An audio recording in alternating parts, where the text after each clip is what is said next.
Ụmụnne m, ọ na-anwụchulu anwụchu. Biko ka m gbuo ihe na m na-ekwu ngala na nkenke n'ihi na oge adịghị. Biko ọ bụrụ na ịnwe anyị nọ ngala elega gege ntị m. Ọ bụrụ na ịnwe anyị nọ ngala nụgo olu m, tụruo ntị ala biko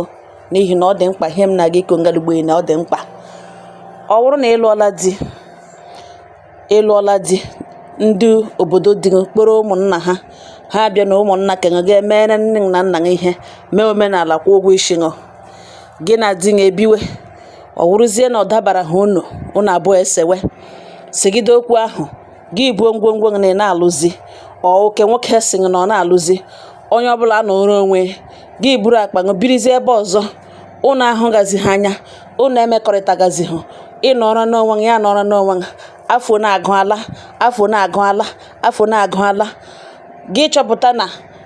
ikekwe ke nwoke alụgharịala nwaanyị mana gị onwe gị lụgharịbeghị di mana n'ime onwe gị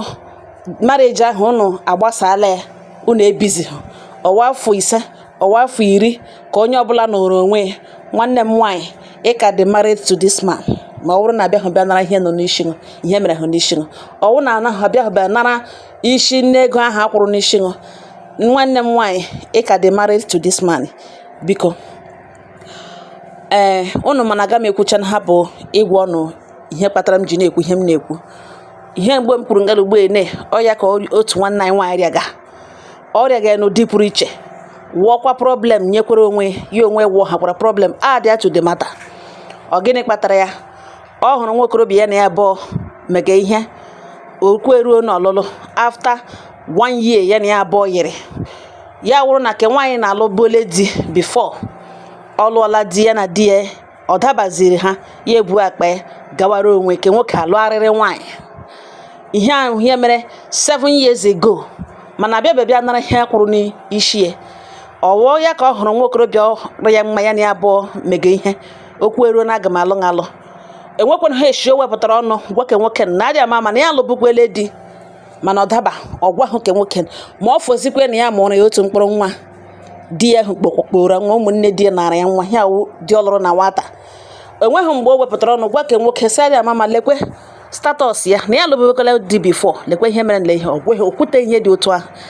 Nna ya kwanụ dị ndụ mgbe ọ lụrụ di mana nna ya anụzighị ugbu a na ihe nọzi n'ụlọ ha nga awụ ọnkụl arụrụ ala. Ọ ya ka ya na ke nwoke gara introduction otu nne ma kpụrụte nwoke ụlọ ya kpụrụ ke nwoke bịa eji ọnkụl ya silekwa onye ga-alụ ya onye ya chọrọ ịlụ. Ọnkụl ya nata mmanya welcome this young man jụcha ya onye ebe ọwụ jụcha ihe ọ na-arụ ya ekwuo ụmụ ka ya nọ alụbekwa ahụ di. Nwoke na-ekepere hapụ gị ikwu eziokwu hapụ gị ịjụ nwa nwanne ya nwoke the necessary question ọ jụghị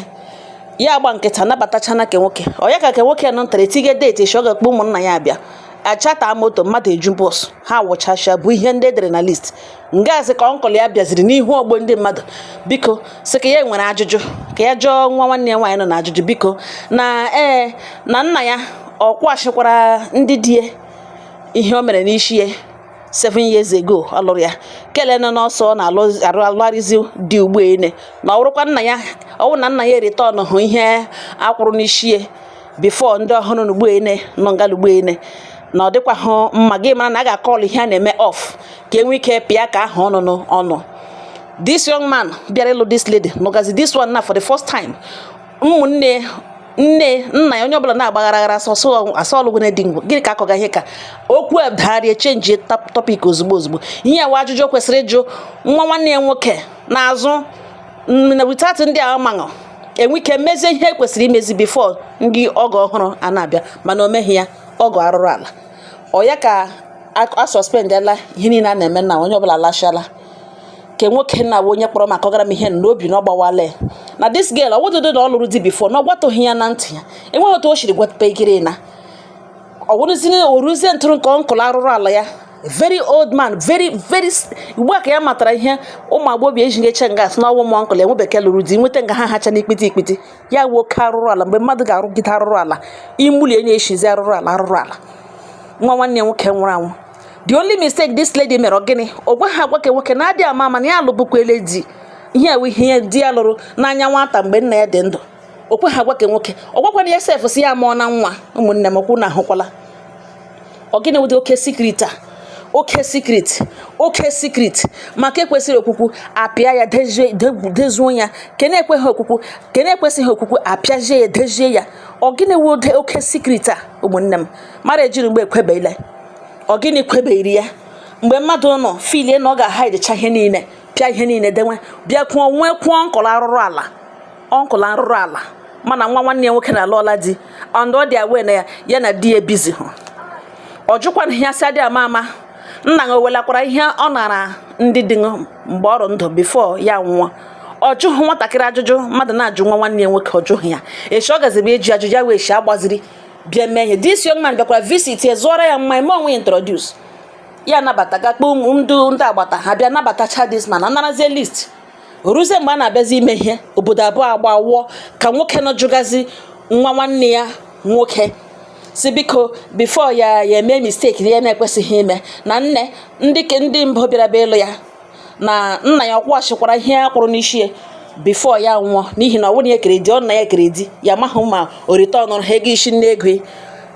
akwụrụ n'isi ya ka ọ wụ na oritọn ya na ọkwa na oritọn ya na ọ dị mkpa ka eritọn ya kpeọkwa nwanne nwoke ka a mara akpọ nwanne nwoke abịa echenjiele mata ọredi ndị bịara abịa onye ọbụla so nwa na-asị gịnị ka e bịakwara n'ịlụ ọrụ ihe ntị mbụ ya ịnụ ka ọ gara alụ mere mistake ọgwaghị ya ọgwapa etoghị ya wụ ihe ahụ a na-asị gị mewe ga-agwa m ije mkwe ga-agwa m ọgwahụ this young man lewezie mgbe this guy bịara bịa discoverzie efilizi na ya dị na this guy kparịa n'ihu ụmụnne na onye ihu na onye azụ na the only piece of information ya kwesịrị ịma gbasara nwatakịrị nwaanyị ya ga-alụ ya bịaje ịlụ nya mmadụ ha that part na nwaanyị mba nọ ihe niile ha shiri ihe niile ha zụrụ na ebu ohere lawa na obi na-agbawala in fact ya amaghị what to do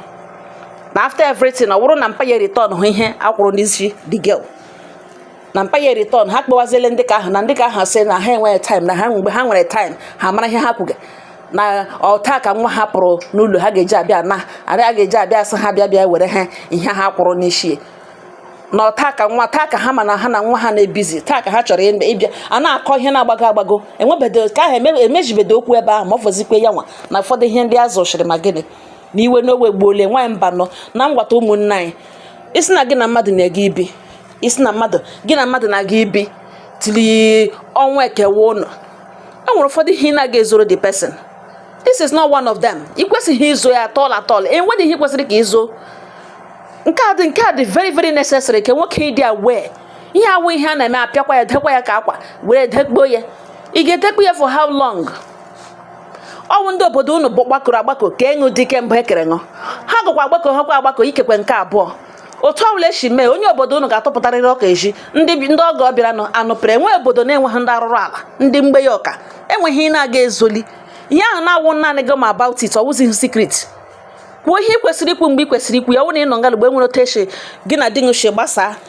mana ewerebeghị ha kwụrụ n'isi ị na-ele anya ka nwoke ọzọ bịa lụrụ nwoke ọzọ ga-alụrụ gị